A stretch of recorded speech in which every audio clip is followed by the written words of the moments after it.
अति जलद व अचूक बातम्यांसाठी पाहत रहा महामीडिया 24 सदैव तत्पर।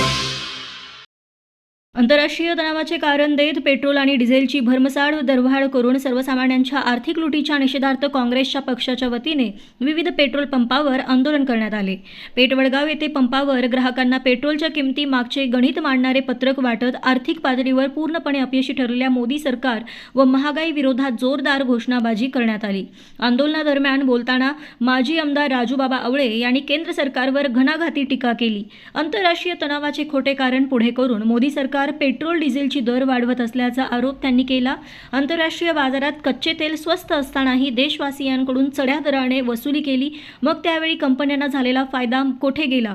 काँग्रेस सरकारने जीवनावश्यक वस्तूंचे भाव नियंत्रणात ठेवले होते, मग आता तसे करणे या सरकारला का जमत नाही? मोदी सरकारने ही दरवाढ तात्काळ मागे घेतली नाही तर आगामी काळात जनतेच्या तीव्र संतापाचा भडका उडेल असा इशाराही आवळे यांनी यावेळी दिला। हातकणंगले मतदारसंघातील प्रमुख पेट्रोल पंपांवर एकाच वेळी हे आंदोलन करण्यात आले। आंदोलनात नागरिक, व्यापारी, वाहनधारक तसेच पंचायत समिती सदस्य कपिल पाटील, माजी जिल्हा परिषद सदस्य अमरसिंह पाटील, माजी सभापती अक्काताई पाटील, राजवर्धन पाटील, सचिन चव्हाण, संग्राम पाटील, अरुण पाटील, विनोद लोकरे, संजय चरणे, संपत रुपणे, धीरज चव्हाण, सुरेश पाटील, जावेद कुरणे, चांगदेव कांबळे, सूरज जमादार, रणजित पाटील आदी उपस्थित होते। पेट्रोल डिझेल रेट वाढवला आहे आमच्या विरोधात निश्चित करण्यासाठी आम्ही एकत्र आलेलो आहे। आज बघायला गेलं तर सर्वसामान्य शेतकरी गोरगरीब माणूस कंबरड मोडलेला आहे। दररोज 1-1 रुपये 2-2 रुपये पेट्रोल आणि डिझेल वाढत चाललेलं आहे आणि नुसतं पेट्रोल डिझेल वाढलं म्हणजे सगळंच चालणार नाही, पण यावर सगळं परिणाम होते। ट्रान्सपोर्टेशन वाढल्यानंतर महागाई वाढत जातात, सर्वसामान्याचं जगणं मुश्किल होऊन जातं। म्हणजे खाद्यतेल असू दे, कुठलंही साहित्य घेणारा माणूस सर्वसामान्य, जसं पेट्रोल डिझेल वाढलं मात्र ओव्हरऑल ट्रान्सपोर्टेशन वाढल्यानंतर सगळ्यावर परिणाम होतो आहे। त्यामुळं या विरोधात केंद्र शासनाच्या विरोधात आम्ही निश्चित करत आहोत काँग्रेस पक्षाच्या वतीनं, आणि कुठल्याही परिस्थितीत हे रेट थांबलं पाहिजे।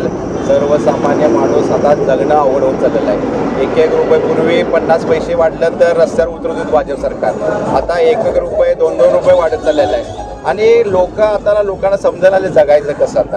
आता ट्रान्सपोर्टेशन, आता पेट्रोल डिझेल म्हटलं, आता तुम्ही बघत असाल की आता शॉर्टेज होत चाललेलं आहे। पेट्रोल मेहन झालं आहे, डिझेल मेहन झालेलं आहे।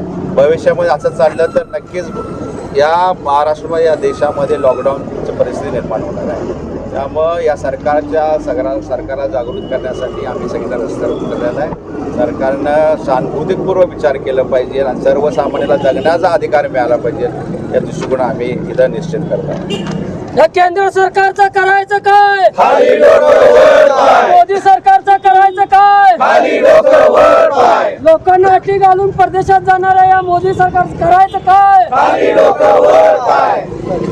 महागाई वाढवणाऱ्या सरकारचं करायचं काय? खाली डोकं वर पाय। तर मग चला सबस्क्राईब करायला विसरू नका महामीडिया 24 न्यूज चॅनलला। महामीडिया 24 सदैव तत्पर।